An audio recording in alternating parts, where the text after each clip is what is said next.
1777년에 아주 중요한 종교 서적에 한 권 나왔는데요. 만약 그 저자가 성직자가 아니라 당대 최고의 정치인이었다면 어떠실 것 같으세요? 자, 그래서 오늘 분석의 핵심 질문은 바로 이겁니다. 당대 최고의 정치인 중 한 명이었던 윌리엄 윌버퍼스. 이 사람이 도대체 왜 정책도 아니고 종교에 대한 책을 썼을까요? 뭘 말하고 싶었던 걸까요? 윌버포스는 책 서문에서 그 이유를 아주 분명하게 밝힙니다. 뭐랄까, 자기 주변 동료들 사이에 퍼진 치명적인 오류가 있는데 이걸 바로잡아야 한다는 어떤 의무감을 느꼈다는 거죠. 그러니까 이건 그냥 개인적인 신앙 고백이 아니었어요. 사회 전체를 향한 절박한 외침이었던 겁니다. 자, 그래서 오늘 우리는 윌버퍼스가 문제를 어떻게 진단했는지, 그리고 어떤 해결책을 내놨는지, 또 그게 어떤 영향을 미쳤는지 이 순서대로 한번 쭉 따라가 보겠습니다. 네, 첫 번째, 한 정치인의 열정입니다. 여기서 중요한 건 윌버포스는 성직자가 아니었다는 거예요. 자신과 같은 상류층과 중산층 동료들을 향해서 이 글을 쓴 거죠. 그러니까 이 책의 목표, 핵심은 정말 명확합니다.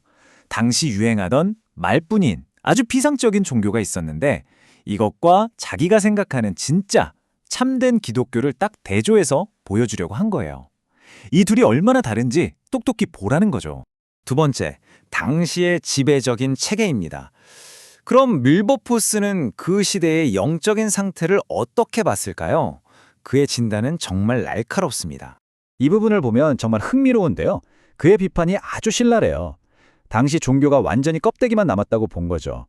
입으로는 미덕을 외치지만 행동은 없고 종교는 그냥 집안 대대로 내려오는 습관 같은 거고요.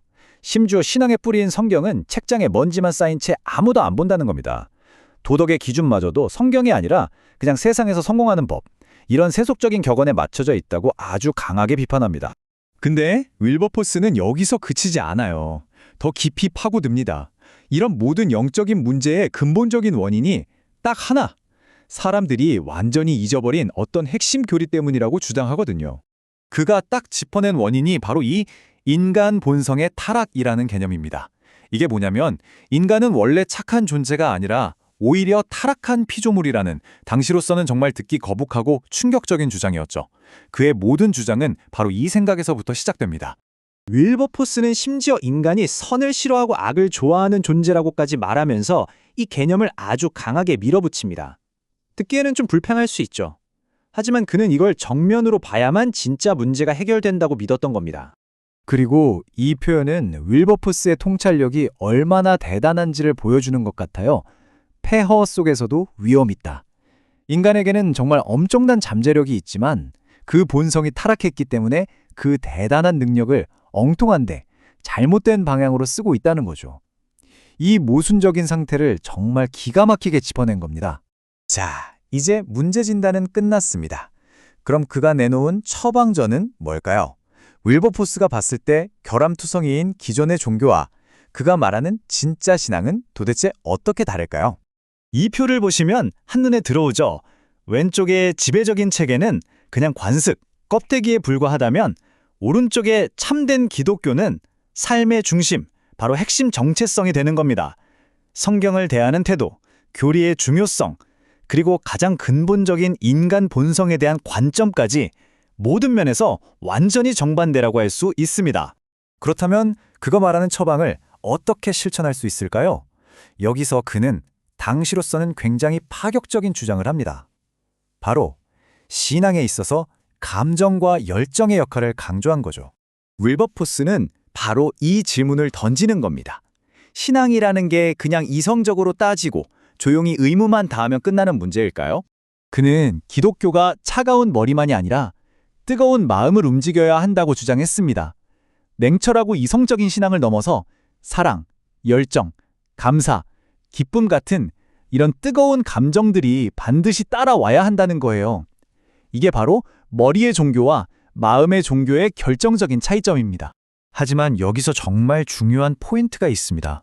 그가 말하는 이 열정이라는 게 그냥 순간적으로 확 타올랐다 꺼지는 그런 감정이 아니라는 거예요. 이건 아주 깊고 영구적인 감정이어야 하고 무엇보다 이기적인 욕심을 이겨내고 구체적인 행동으로 나타나야 한다는 거죠. 개인의 삶, 가정생활, 더 나아가 사회적인 의무까지 모든 영역에서 실천으로 증명되는 것. 그것이야말로 진짜 마음의 종교를 가졌다는 증거라고 본 겁니다. 자, 마지막 6번째, 윌버포스의 영향력입니다. 이 추상적으로 들릴 수 있는 마음의 종교라는 개념이 어떻게 세상을 바꾸는 실제 행동으로 이어졌을까요? 네, 윌버포스에게 참된 기독교는 절대로 그냥 개인의 마음속에만 머무는 이론이 아니었습니다. 이건 엄청난 사회적, 공적인 의미를 가지고 있었어요. 이 숫자가 뭘 의미할까요? 바로 윌버포스가 노예무역을 폐지하는 첫 법안을 통과시키기 위해서 영국 의회에서 싸운 시간입니다. 무려 20년이에요. 그의 싸움이 얼마나 길고 또 얼마나 힘든 싸움이었는지를 단적으로 보여주는 숫자죠. 바로 이 지점에서 모든 조각이 맞춰집니다. 그의 가심에서 우러나온 그 뜨거운 신앙, 즉 참된 기독교에 대한 그의 깊은 신념이 당시의 가장 큰 악이었던 노예무역에 맞서 싸우는 그 지치지 않는 투쟁의 진짜 동력이었던 겁니다. 그의 신앙은 행동하라고 외쳤고 그는 그 부름에 평생을 바쳐 응답한 거죠. 자, 윌버포스의 삶과 그의 책이 오늘 우리에게 던지는 마지막 질문입니다. 한 사람의 마음속 깊은 신념이 개인의 삶을 넘어서 공적인 영역과 만날 때 과연 어떤 일이 일어날 수 있을까요? 이 질문은 200년이 지난 지금 우리에게도 여전히 아주 강력한 울림을 주는 것 같습니다.